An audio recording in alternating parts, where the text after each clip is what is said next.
I think this is going to come as a surprise to some of you because I've never mentioned it. I wanted to wait until it was like a year later.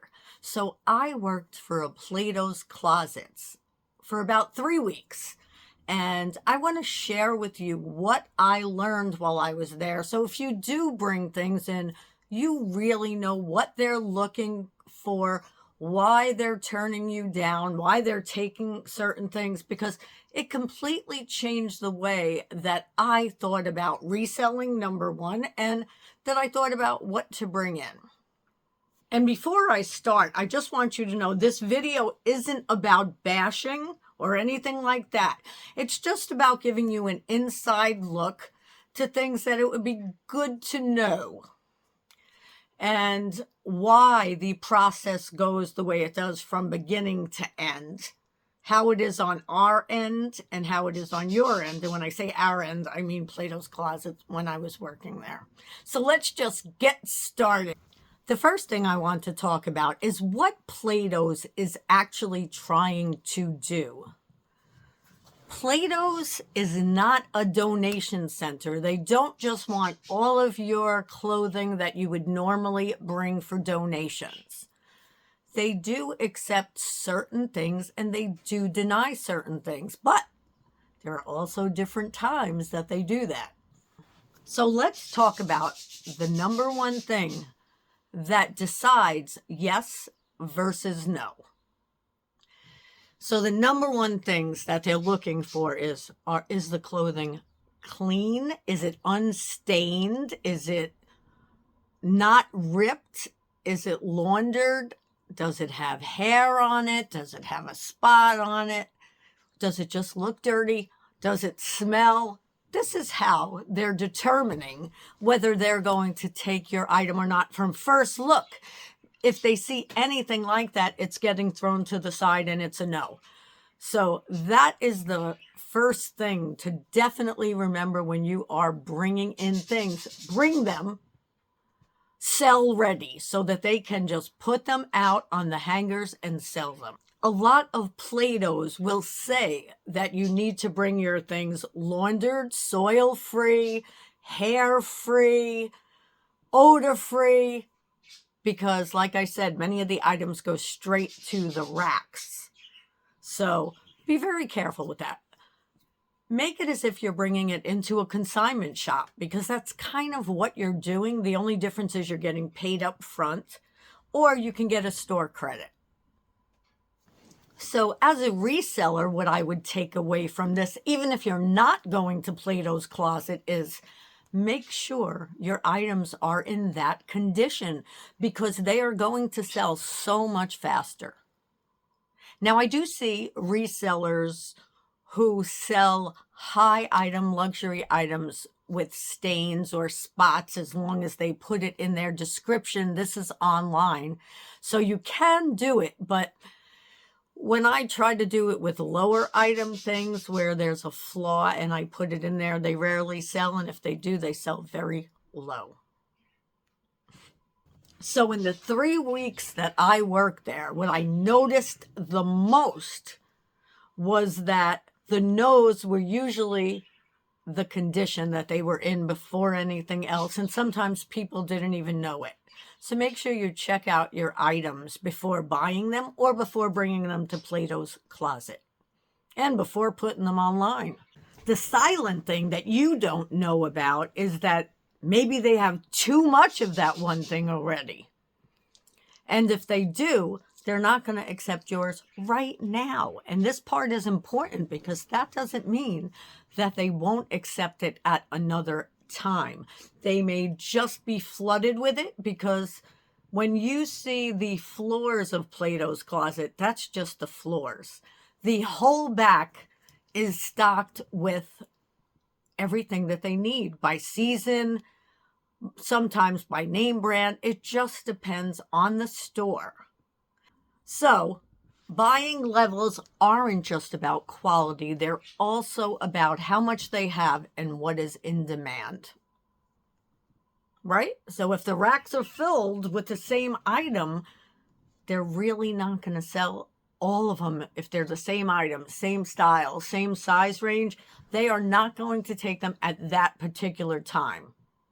They will take them at another time, though, if needed. So I wouldn't just give up. Here's my reseller takeaway from this. If they don't want it, don't take it personally. It has nothing to do with you. It could either be that right now it's not in demand, or they have way too much of it. That's it. Make sure, though, you do pay attention to what they do take, so you just bring more of that. I know I found when I was working there what people thought is, well, if it's a good brand, they'll take it. But not true. I learned trend and style also have a big part in what they are taking. So it can matter more than the label. So if it's a great brand, but the style reads dated, basic, they're not taking it. And if it's an off-label brand, they will take it if it's in trend, not if it's not. So a reseller takeaway for this. So when you source, or when I source now, I think like a buyer. What would a teenage, because that's basically the range, I forget, it's 13 to something, I think. What would that age range buy now? Not in 5 years from now, now. And not 5 years ago, now. Pay attention to what's in trend for sure. Don't think because you like it, it's going to get taken. Don't think because you spent $500 on it, they're going to be like, whoopee, let's take it. No. Here's the truth that changed my reselling brain, though it had already changed from the thrift store. I just wrote this down. So Plato's Closet and thrift stores that are not a nonprofit can't run unless they pick the right products, right? Thing is, you have a store, payroll. I had to pay electricity, and so do they. You have to pay for your heat. You have to pay for your water. You have to pay for so many things. And the store rent is not cheap, especially when you get a Plato's Closet. I will not share any of those details, though I know them. You can always get on Plato's franchise site and look at that. I'm not affiliated at all. I'm just saying this is what you can do. So when Plato's Closet advertise, whether it's on Facebook or anywhere else, they say that you're going to get up to 70% off, I think it is, mall retail prices. So if they are going to do that, they can't give the buyer a lot of money. They have to be able to still sell it and make a nice profit. So this is another thing that they definitely look at.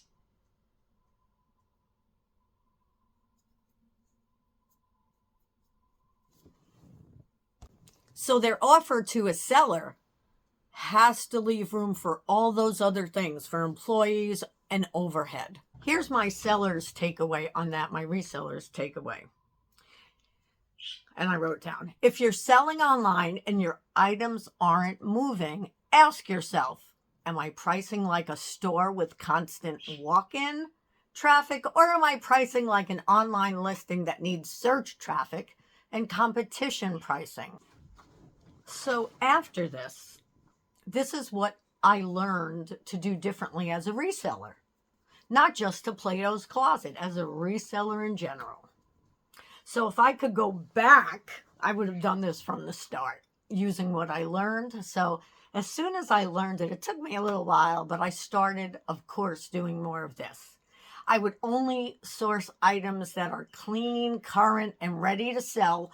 No fixer-uppers, because those always sit in a pile. I don't know if that's what happens to you, but whenever I buy fixer-uppers, they sit there, and I end up donating them eventually because I don't want to fix them.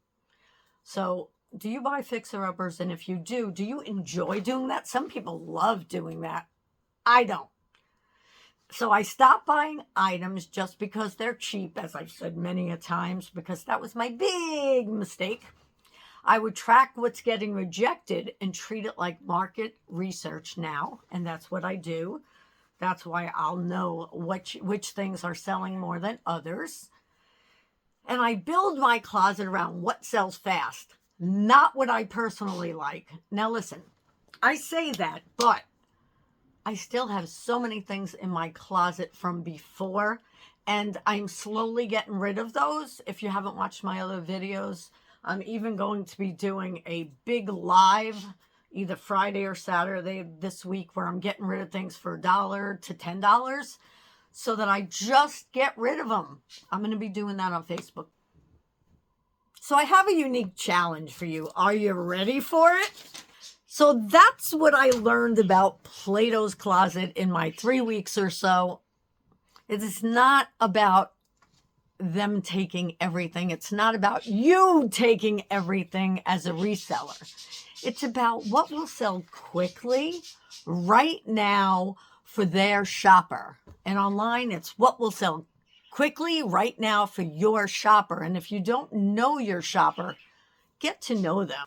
If you ever sell at Plato's Closet, and I know lots of you do if you have it near you, let me know what you feel your Plato's Closet rejects the most. Is it condition? Is it style? Or just having too much inventory? Do you know? I now know. As always, it was a pleasure. If you enjoyed this, like, subscribe, do all that fun stuff, and I'll see you in the next video tomorrow.